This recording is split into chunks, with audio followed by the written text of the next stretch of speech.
बिस्मिल्लाहिर्रहमानिर्रहीम। अस्सलाम वालेकुम। Sustainable development goals advocacy network आज आपको इस सेशन में वेलकम कहते हैं। और आज का हमारा सेशन प्रोग्रेस के हवाले से है। Basically introduction of sustainable development के हवाले से ये हमारा कोर्स है और इसमें हमने ग्लोबल और नेशनल प्रोग्रेस इसके बारे में बात करनी है। सस्टेनेबल डेवलपमेंट चूंकि एक यूनिवर्सल एजेंडा है जिसमें जितने भी कंट्रीज थे 193 सिग्नेटरीज थे, जिन्होंने सबने इस पे इत्तफाक किया, एग्री किया कि हम इसको मानते भी हैं, लेके चलेंगे। और दुनिया इसके बारे में काफी अब सीरियस हो रही है क्योंकि एक वक्त की जरूरत है, अदरवाइज एक डिजास्टरफुल लाइफ आगे आ सकती है पूरी दुनिया के कौमों के लिए और स्पेशली उन कंट्रीज के लिए जो बहुत वल्नरेबल हैं और जिनके ऊपर क्लाइमेट चेंज का इंपैक्ट आ रहा है। सो कई ऐसे एरियाज हैं जिसमें खातिर खा तरक्की हुई है, बहुत बेहतरी हुई है, लेकिन अभी भी चैलेंजेस मौजूद है। इस हवाले से ग्लोबल और नेशनल प्रोग्रेस का अहाता करना जरूरी है, देखना जरूरी है कि दुनिया क्या कर रही है और हम कहां पे खड़े हैं, तरक्की याफ्ता ममालिक क्या कर रहे हैं और तरक्की पजीर ममालिक कहां पे खड़े हैं, क्यों खड़े हैं, क्या मसाइल हैं, उन मसाइल को कैसे दूर किया जा सकता है, कैसे एक पेज पे आया जा सकता है ताकि यूएन एजेंडा 2030 जो है उसको अचीवेबल किया जा सके। सो जी, इसका हम देखते हैं कि global and national progress, the sustainable development goals advocacy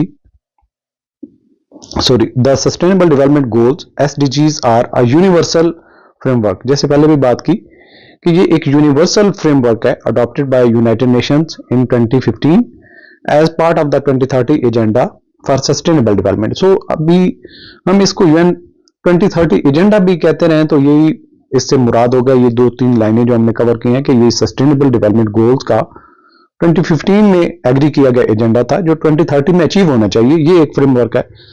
this framework consist of 17 interconnected goals, यानी कि कोई भी उनमें से आजाद नहीं, इंटरकनेक्टेड है, आपस में एक दूसरे के साथ जुड़ी हुई हैं। एक को अचीव करने के लिए कोशिश में दूसरा भी प्रोग्रेस शो करेगा और एक में अगर कोई डैमेज हो रहा है तो दूसरा भी उससे डिक्लाइन में जाएगा। सो ये एक इंटरकनेक्टेड गोल है। डिजाइन क्यों की गई है? टू एड्रेस ग्लोबल चैलेंजेस, पूरी दुनिया के कुछ मसाइल हैं जिसमें पॉवर्टी का है, अदम मुसावात का है, मौसमी तगैर तबद्दुल का है, इन्वायरमेंटल डिग्रेडेशन का है, अमन का है, जस्टिस का है। अच्छा जी, ensuring a sustainable future for all, इसका मतलब ये था, मकसद ये था कि सस्टेनेबल फ्यूचर हो सबके लिए, एक ऐसा पायदार मुस्तकबिल हो जिसमें सारे के सारे आने वाली नस्लें और अमन तरीके से मुनासिब जिंदगी गुजार सके। So global efforts to achieve the sustainable development goals have shown notable progress in some areas, यानी कि कुछ ऐसे एरियाज हैं जिसमें खातिर खा तरक्की हुई है, प्रोग्रेस हुई है, while challenges persist in others. बाकी कुछ ऐसे एरियाज हैं जिनमें अभी भी चैलेंज मौजूद है। सो ग्लोबल जो प्रोग्रेस है सस्टेनेबल डेवलपमेंट गोल्स के हवाले से उसको देखें। नंबर 1 पे अचीवमेंट्स जो हुई हैं पॉवर्टी रिडक्शन के हवाले से, the percentage of people living in extreme poverty has declined globally although the कोविड-19 pandemic reversed some progress in recent years. दुनिया ने बड़ी तरक्की की थी, काफी हद तक तरक्की की थी कि जो एक्सट्रीम पॉवर्टी से लोगों को निकाला जा सके, लेकिन कोविड-19 का एक ऐसा एरिया है जिसमें पूरे कंट्रीज, पूरी की पूरी जो एक लाइफ है वो स्टक हो गई थी और लोगों का रोजगार, उनका लिवलीहुड, उनका जो एक मैकेनिज्म था जिंदगी का वो बिल्कुल रुक गया था, जिसकी वजह से अगेन लोग जिनको गुर्बत से निकाला था वो फिर खतरे गुर्बत से नीचे चले गए। सो ये एक है कि पॉवर्टी रिडक्शन पे एक अचीवमेंट हुई थी। इसमें और भी एजुकेशन के हवाले से भी अचीवमेंट हुई थी। Enrolment rates in primary and secondary education have increased in many reasons. बहुत सारे ऐसे इलाके थे जिनमें प्राइमरी और सेकेंडरी एजुकेशन को देखा जाए तो लोगों की एनरोलमेंट बच्चों की बढ़ गई थी, with greater emphasis on gender parity in schools, जिस पर बहुत ज्यादा जोर दिया गया क्या था कि जो जेंडर इक्वलिटी है वो मेंटेन रखे और बच्चियों को भी, यानी कि जो गर्ल्स हैं उनको भी जो है वो एजुकेशन का हक मिलना चाहिए। सो इसमें बड़ी इंप्रूवमेंट होती है। इसके अलावा क्लीन एनर्जी के ऊपर बहुत सारा काम हुआ है।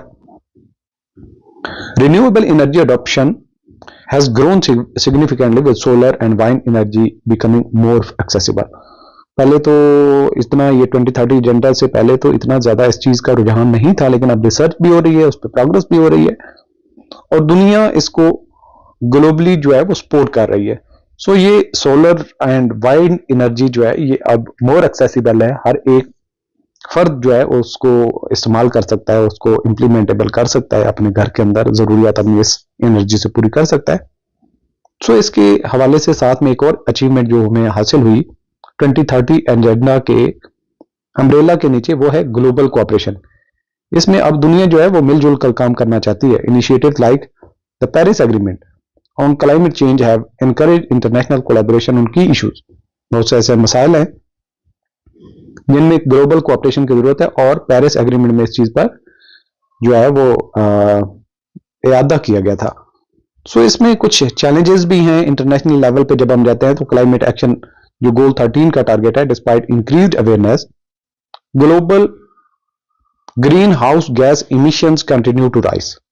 ये जो ग्रीन हाउस एमिशन है इसकी अभी भी वो जो मिकदार है वो बढ़ती जा रही है, contributing to extreme weather events, जिससे मौसमी एक अजीब से वाकयात हो रहा है, मौसम में बहुत तब्दीली आ रही है और गर्मी की शिद्दत में जो बढ़ावा होता जा रहा है।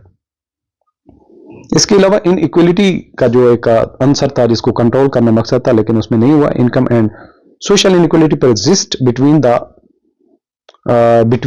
एंड विद इन नेशन, यानी कि नेशंस के अंदर भी और कंट्रीज के अंदर भी, exacerbated by economic and geopolitical crisis. So ये जो एक फर्क है, यानी कि पहले तो रिलेटिव कम मार्जिन होता था, लेकिन अब मार्जिन और भी इनइक्वलिटी का बढ़ता जा रहा है। जो रिच पीपल हैं वो रिच से रिच होते जा रहे हैं, जो गरीब हैं और वो गरीब से गरीब तर होते जा रहे हैं, और उनका गैप भी बहुत ज्यादा तेजी से बढ़ रहा है। इसके अलावा हंगर एंड फूड सिक्योरिटी के हवाले से जो गोल है वो क्या कहती है, जीरो हंगर गोल 2 हमें कहती है फूड सिक्योरिटी उसमें इंश्योर हमने करनी है। Hunger remains a critical issue with rising food insecurity, यानी कि फूड इनसिक्योरिटी है, लोगों को अब जो है ना वो खुराक के हवाले से सिक्योर नहीं है। बहुत सारी ऐसी चीजें कंट्रीज के अंदर जो उनको इंपोर्ट करना पड़ती है due to conflict, climate change and economic disruption. Economic disruption तो हुई थी पैंडेमिक जो कोविड में, साथ में कई सारे ऐसे मसाइल हैं जो मुख्तलिफ ममालिक जैसा कि रशिया और यूक्रेन के अंदर कन्फ्लिक्ट है, इसराइल और फलस्तीन के दरमियान में कन्फ्लिक्ट है। इन कन्फ्लिक्ट की वजह से कंट्रीज जो है उनके अंदर गैप आया है, और फूड सिक्योरिटी जो है वो अब चेंज हो चुकी है फूड इनसिक्योरिटी में। सो ये राइज हो रही है, ये चैलेंजेस हैं, इनको जो ब्रिज करने की जरूरत है। इसके अलावा गोल 3 है वो हेल्थ एंड वेलबीइंग पे जोर देती है। द कोविड-19 pandemic strained health care systems and highlighted disparities in access to health care, यानी कि डिस्पैरिटी हो चुकी है हेल्थ केयर सिस्टम को अब एक्सेस करना हर एक के लिए पॉसिबल इतना नहीं रहा जो पैंडेमिक कोविड-19 से पहले था। सो इस चैलेंज को भी अब जो है वो कवर करने की जरूरत है। अब हम बात करें तो नेशनल प्रोग्रेस ऑन एसडीजीज के हवाले से, ये तो हमने इंटरनेशनल प्रोग्रेस पहले देख ली। नेशनल प्रोग्रेस क्या है, countries very significantly in their progress toward achieving the sustainable development goals depending on economic capacity। किस मुल्क की इकोनॉमिक कैपेसिटी कितनी है वो उसी तरह से कोशिश कर रहा है। जो डेवलपिंग कंट्रीज हैं वो इतने ज्यादा फंड एलोकेट नहीं कर सकते, उनको अपनी गवर्नमेंट की मशीनरी चलाने के लिए जो पैसा दरकार होता है वो बड़ी मुश्किल से पूरा करते हैं, तो वो एक्स्ट्रा फंडिंग नहीं कर सकते। सो ये इकोनॉमिक कैपेसिटी के हवाले से जो कंट्रीज इकोनॉमिकली वीक है वो इसमें पीछे है। पॉलिटिकल कमिटमेंट, कुछ ऐसे पॉलिटिकल कंट्रीज जिनमें डेमोक्रेसी के नाम पे जो है वो मुख्तलिफ तरह की जो हाइब्रिड हुकूमतें चल रही होती हैं, वो भी एक स्ट्रेट फॉरवर्ड कोई पॉलिसी नहीं अडॉप्ट कर सकते। पॉलिसी के अंदर कंटिन्यूएशन रखना पॉसिबल नहीं होता, और उनकी जो कमिटमेंट्स होती है इंटरनेशनल फोरम पे वो भी जो है उनके अंदर भी झोल आ जाती है। एंड रिसोर्स अवेलेबिलिटी, ये एक बड़ा आंसर होता है रिसोर्स अवेलेबिलिटी का होना। सो इस हवाले से कंट्री टू कंट्री जो प्रोग्रेस है वो इंपैक्ट होती है। Here is a look at national efforts. अब जो डेवलप्ड नेशंस हैं उनके हवाले से अगर देखा जाए, जो तरक्की याफ्ता ममालिक हैं, developed countries have made strides in goals related to innovation, यानी गोल 9 में उन्होंने बड़ी प्रोग्रेस की है, क्लीन एनर्जी गोल 7 में उन्होंने बड़ी प्रोग्रेस की डेवलप्ड कंट्रीज ने, एंड सस्टेनेबल कम्युनिटीज गोल 11 में उन्होंने बड़ी प्रोग्रेस की। However challenges remain in addressing consumption pattern, क्योंकि उनके पास रिसोर्सेज बहुत ज्यादा है तो उनका कंजम्पशन पैटर्न जो है वो काफी खराब है। And contributing equitability global climate goals, जो ग्लोबल क्लाइमेट गोल्स हैं उनकी तरफ उनकी अचीवमेंट अभी भी चैलेंज है। सो जो तरक्की याफ्ता ममालिक हैं उनका जो गोल 9, गोल 7, गोल 11 इनमें काफ़ी जो तरक्की हमें देखने को मिलती है, उन्होंने काफ़ी बेहतर किया है। For example European Nations like Sweden, Finland and Denmark consistently rank high on SDGs. In countries को अगर देखें तो सस्टेनेबल डेवलपमेंट गोल्स अचीवमेंट के इंडेक्स में वो ऊपर जा रहे हैं। स्वीडन है, फिनलैंड है, डेनमार्क है। So due to the robust policies on renewable energy and social welfare, तो उनकी सोसाइटी के अंदर वेलफेयर की भी पॉलिसी बहुत अच्छी है, रिन्यूएबल एनर्जी के ऊपर उनकी बहुत सारी प्रोग्रेस है।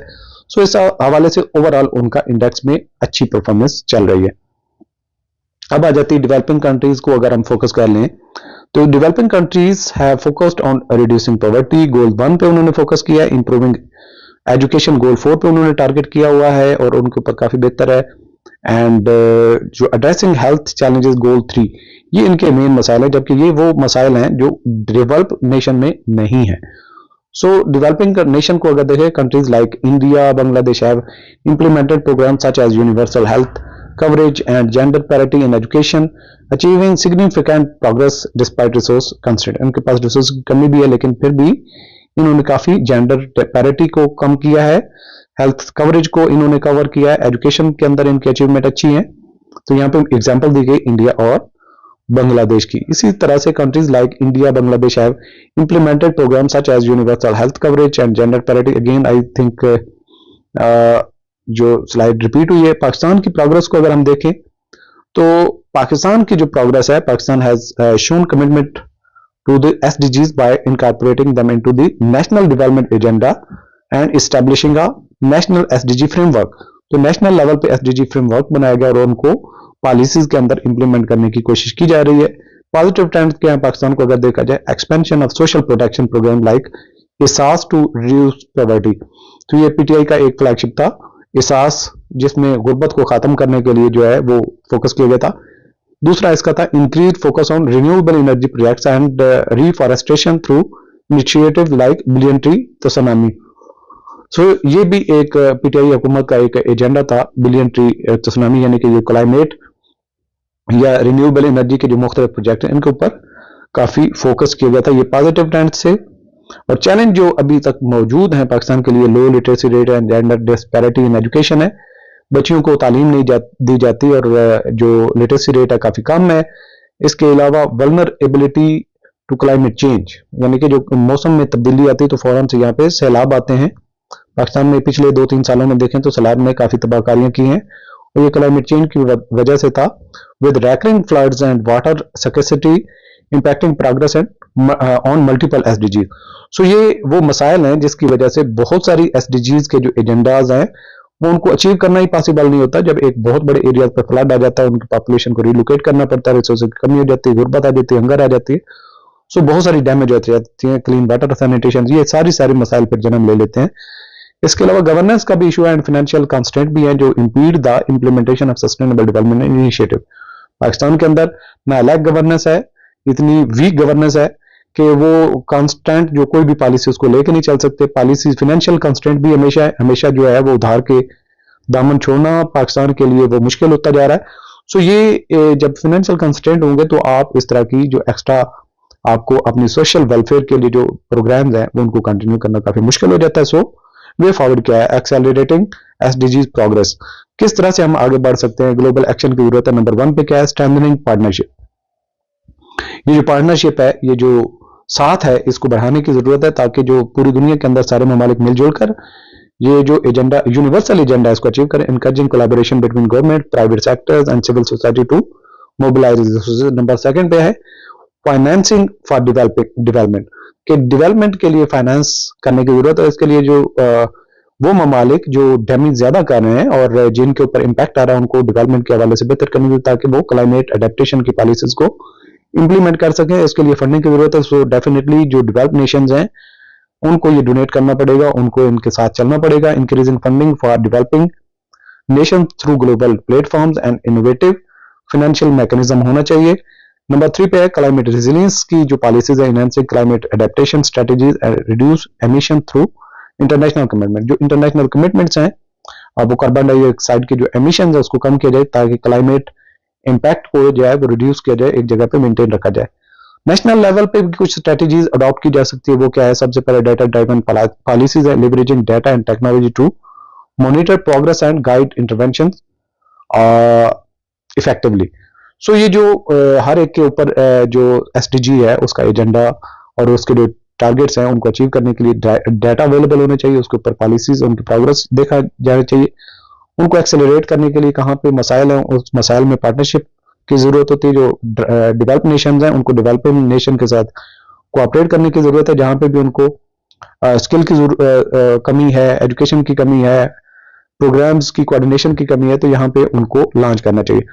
इसके अलावा प्रायोरिटाइजिंग मार्जिनलाइज्ड ग्रुप्स, जो गरीब तबकात हैं उनको प्रमोट करें and ensuring equitable access to resources and opportunities. इसके नंबर 3 पे है लोगों के अंदर अवेयरनेस की जरूरत है। जैसा कि हमारा ये एजेंडा लोगों को जो हम एजुकेट करने की कोशिश करें, इसकी बहुत ज्यादा जरूरत है। आप इसके लिए आपकी कोशिश ये हो सकती है कि दूसरों को इन्वाइट करें कि इस जो हमारे एक लर्निंग का प्रोसेस है इसका हिस्सा बने, और उनके अंदर भी जब अवेयरनेस आएगी वो दूसरों के साथ बात कर सकते हैं और एक हेजिटेशन क्रिएट हो जाती है जो क्लाइमेट डैमेज करने वाली एक्टिविटीज को रोकने में। So promoting awareness about SDGs among citizens to encourage participation in sustainability efforts. So अगर आज के हम टॉपिक को कंक्लूड करें कि नेशनल लेवल पे क्या चीजें चल रही हैं, कौन से डेवलपमेंट कंट्रीज हैं, उनमें कौन कौन सी एसडीजीज जो हैं उनको अचीव कर लिया गया और उनकी एसडीजी का जो इंडेक्स है उनके अंदर बेहतर वो परफॉर्म कर रहे हैं, जबकि डेवलपिंग नेशंस जो मुख्तलिफ मसाइल का शिकार हैं, स्पेशली फाइनेंशियली कॉन्स्ट्रेंट्स हैं, गवर्नेंस के इश्यूज हैं, उनकी कैपेसिटी है, उनकी जो एजुकेशन में कमी है, पॉवर्टी की जो और इसके अलावा जेंडर इनइक्वलिटी के जो इश्यूज हैं जिनके ऊपर बहुत ज्यादा फोकस और कोलैबोरेशन की जरूरत है। सो अगर हम देखें तो जो डेवलपिंग नेशंस को भी हमने देखा और हमने स्पेशली पाकिस्तान की ऊपर भी बात कर ली, तो एक कंक्लूड अगर हम करें, the SDGs represent a shared blueprint. ये एक मुल्क का नहीं है, ये शेयर्ड ब्लूप्रिंट है for global and national development, emphasising inclusivity. इसमें यह है कि सारे मिलकर काम करें, इक्विटी बराबरी की सतह पर काम करें और पायदार काम करें।